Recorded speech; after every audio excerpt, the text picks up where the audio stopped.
नैतिक शिक्षा से भरपूर कहानी जिन और पुनाराम की कहानी शुरुआत करते हैं और इस कहानी का मजा लेते हैं और इसके द्वारा कुछ सीखने की भी कोशिश करते हैं। बहुत पहले की बात है, चंदनपुर नाम का एक छोटा सा गांव था। उसी गांव में पुनाराम नाम का एक आदमी रहता था। वह अपनी जिंदगी से खुश नहीं था क्योंकि उसके मन में बहुत इच्छाएं थी। एक दिन वह सड़क के किनारे बैठकर अपनी किस्मत को कोस रहा था और सोच रहा था कि उसकी ढेर सारी इच्छाएं कैसे पूरी हों। एक दिन वे खेत से काम खत्म करके अपने घर जा रहा था, तभी उसे पेड़ के नीचे साधु महाराज दिखाई दिए। पुनाराम बोला, स्वामी प्रणाम। साधु महाराज बोला, आओ बेटा, क्या समस्या है तुम्हारी? पुनाराम बोला, महाराज मेरी ढेर सारी इच्छाएं हैं पर एक भी पूरी नहीं हो पाती। महाराज मुझे तो कुछ ऐसा वरदान दीजिए कि बस चुटकी बजाएं और मेरी सारी इच्छाएं पूरी हो जाए। साधु महाराज बोला, क्या सच में तुम्हें लगता है कि तुम्हें कुछ ऐसा चाहिए? पुनाराम बोला, जी महाराज।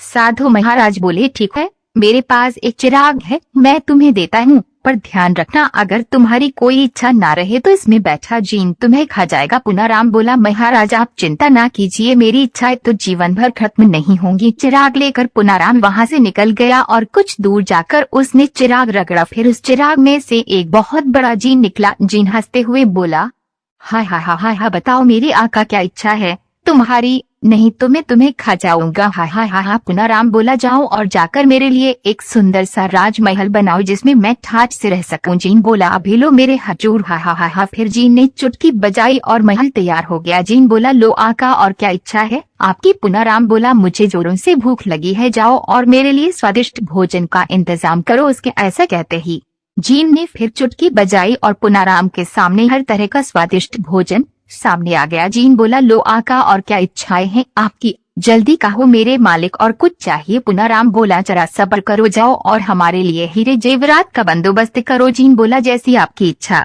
ये लीजिए आका। पुनाराम अपनी इच्छाएं बताता रहा और जीन चुटकी बजाता रहा। अभी कुछ वक्त गुजरा था कि धीरे धीरे करके पुनाराम की सारी इच्छाएं खत्म हो गई। जीन बोला, बताओ क्या इच्छा है आपकी? नहीं तो मैं आपको अभी खा जाऊंगा। हाय हाय हाय हाय। पुनाराम बोला, अब कोई इच्छा नहीं है, बस पुनाराम बाकी रह गया है और उसे भी तुम खाना चाहते हो। जान बचाकर भागता है वो पुनाराम पहुंचा साधु के पास। पुनाराम बोला, महाराज मुझे बचाइए वरना ये इच्छाएं मेरी जान ले लेंगे। आप सही कहते थे कि मुझे किसी वरदान की कोई जरूरत नहीं है। साधु बोले, तुम इसी बड़े ही खुशी खुशी ले गए थे, अब क्या हुआ? पुनाराम बोला, नहीं नहीं महाराज, इसे आप ही रखिए और मेरे प्राणों को संकट से मुक्त कीजिए। ठीक है। साधु बोला, ठीक है, इस जीन को बोलो कि वहाँ बैठे कुत्ते की दुम सीधी करके दिखाए। जैसा साधु ने जैसा कहा पुनाराम ने बिल्कुल वैसा ही किया। अब जीन कुत्ते के पास गया और उसकी पूंछ को पकड़कर सीधा कर दिया, पर जैसे ही उसने पूंछ को छोड़ा वे फिर से टेढ़ी हो गई। जीन प्रयास करता रहा पर कुत्ते की दुम सीधी नहीं हुई। साधु बोले, देखो पुनाराम, जिस